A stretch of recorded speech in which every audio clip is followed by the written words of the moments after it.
Your Kai senses tells you that the food is untainted. You cannot identify any of the meats, vegetables, or fruits, but you sense that they are especially nutritious.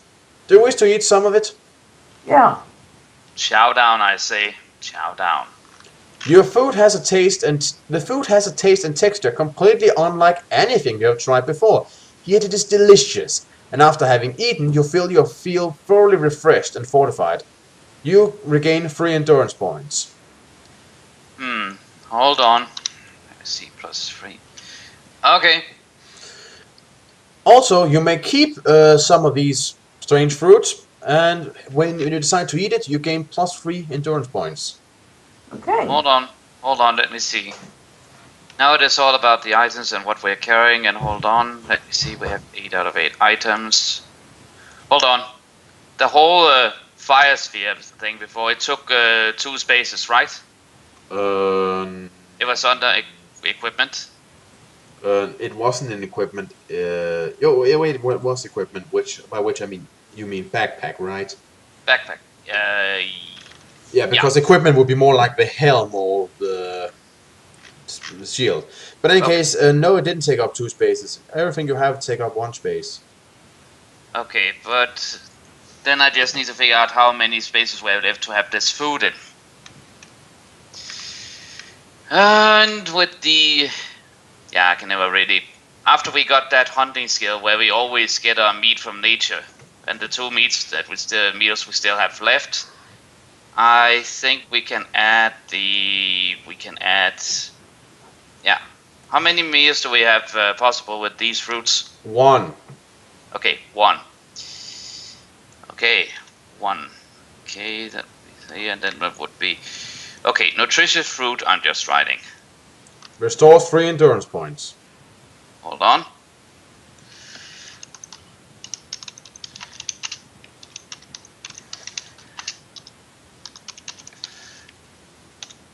Okay. Nutritious fruit. Yeah. Okay, just continue. You return to the first room and peer out of a tall window that looks out over the city. Far below you can see the Yorkor crowding an avenue, which leads to an outer level of Yarnis. They move with such purposefulness that from this great height they resemble a vast community of worker ants. For several hours you stare down at this beautiful alien city and its industrious citizens while you try to make sense of your situation. Eventually you resolve to find out all you can from the one the leader calls the Beholder. Perhaps he will be able to help you locate the Lordstones and find a way back to Magnamund. At length you settle down to sleep.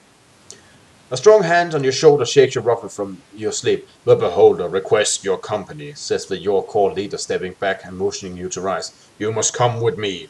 Together with 6 attendant guards, the leader escorts you from the watchtower across an open courtyard paved with polished steel and into the entrance hall of the Crystal Citadel. A superb spiral staircase forms the central core of this stronghold, carved from a solid mountainous chunk of a sky-blue mineral unfamiliar to you. The stairs soar upwards towards the turreted roof, where the Chamber of the Beholder is situated.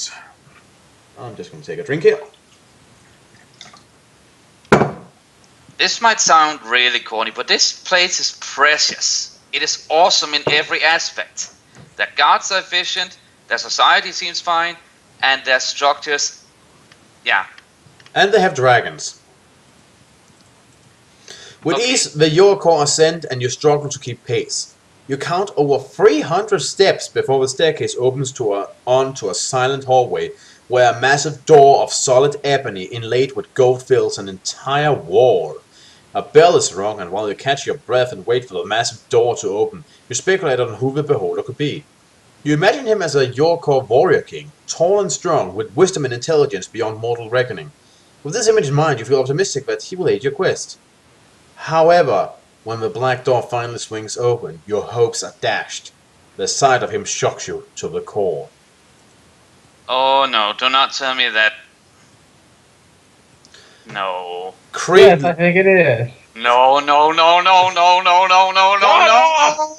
up! Cradled in the muscular arms of a Yorkor guard lies the loathsome, stunted form of the Beholder.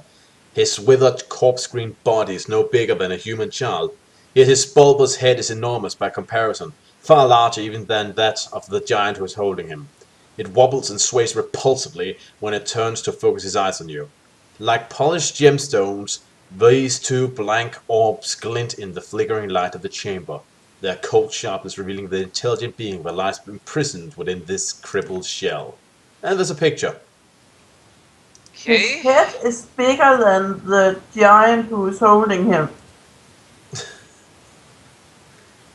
Jesus Christ. I think he means larger than the giant's head. Oh.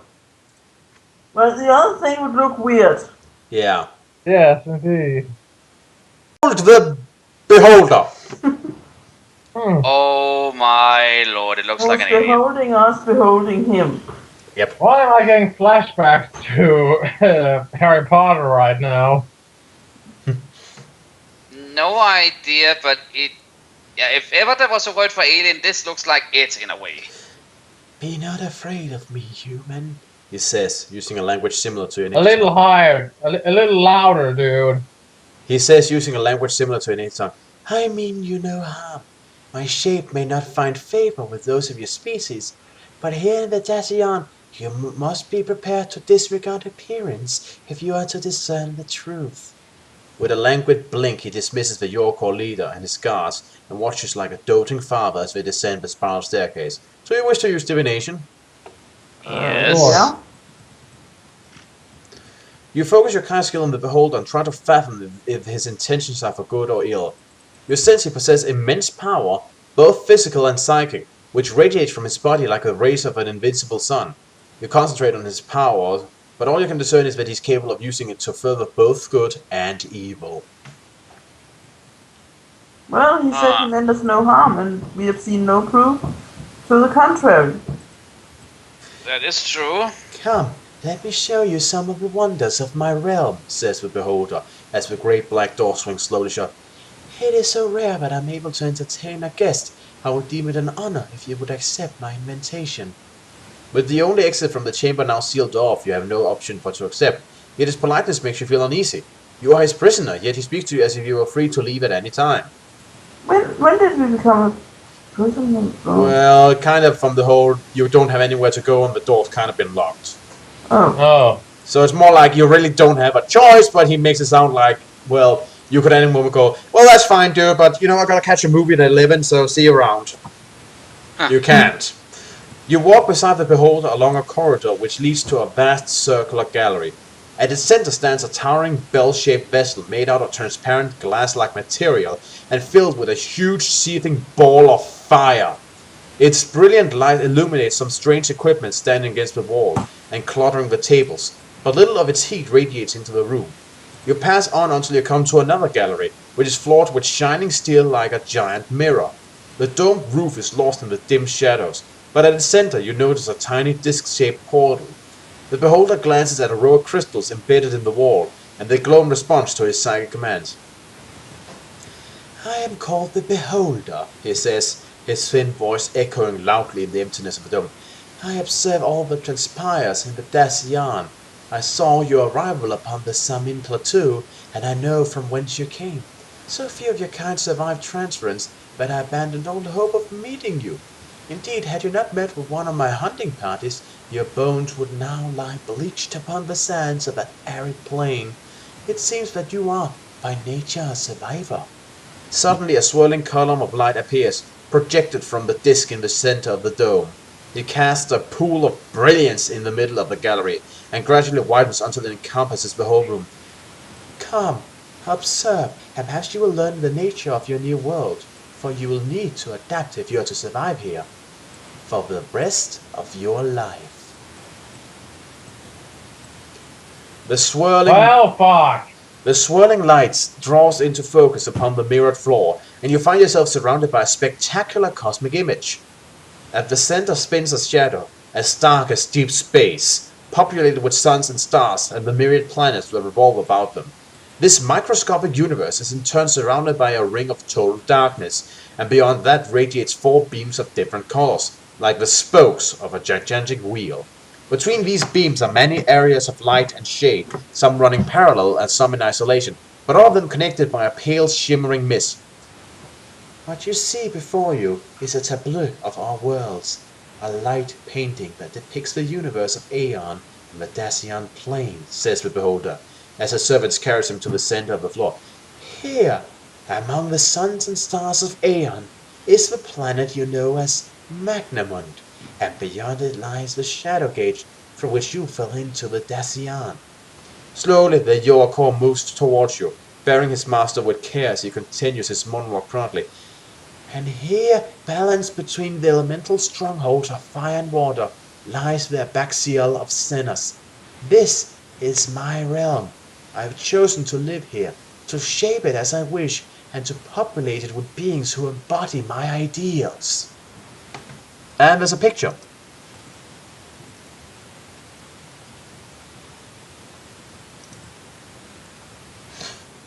There we go. Just a moment. Oh. Huh. Cool. Mhm. To put it mildly. Oh, look, that's our world. Okay. Yeah. And there's air, fire, and water. Then we just need the avatar. Or Captain Planet. Or just anyone who can control all 4 elements.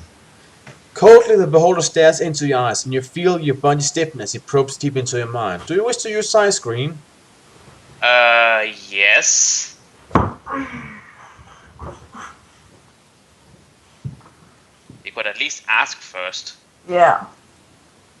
The unexpected speed and intensity of the beholder's psychic intrusion leaves you fumbling for defense. You draw on your psychic reserves and manage to erect a thought wall to protect your nervous system, but it's too late to prevent the beholder from scanning your mind. You lose 1 endurance point from the, from the stress, I guess.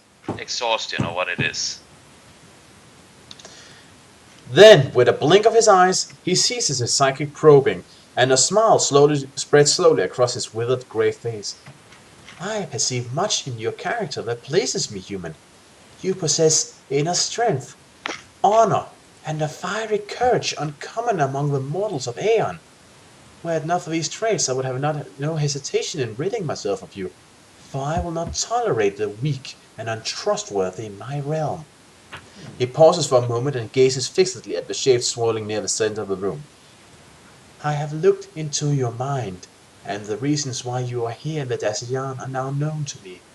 The quests and struggles of Magnamund are of no significance to this shining city, but there are those of this world who will rejoice to learn that the last of the Kai is here, if only to seek you out and destroy you. For this reason you must leave Yanis, but I shall not send you away without guidance, for you have my respect, and I shall help you all I can. Wow. Wow. If ever there was someone who can balance out the whole, for 1 second I feel like strangling him, and the next second I feel like thanking him. This guy is difficult to actually, get a read on. Well, he's not what we would qualify as a bad guy, but he's not exactly nice either. Yeah, exactly. I cannot really, as I said, get a read on him. The way he talks about him wiping out people that displeases him. I guess we can once again conclude that good does not equal nice. Well, obviously he values honor and integrity and courage and all those nice things, and apparently loathes the opposites, so much so that those who represent it are wiped out from his idealized world. Huh. So yeah, it's not nice, but he's not bad either. he's just not. I don't know. Wiping out things that doesn't fit his ideas. That's kind of Nazism. Well, yeah, but that depends on how you look at it. Honestly, I know, but still, that's kind of. Yeah, he's very much in a gray zone. Yeah. Or, if you will, according to this scenario we are in now, he's sort of in a twilight zone between the two. Yeah.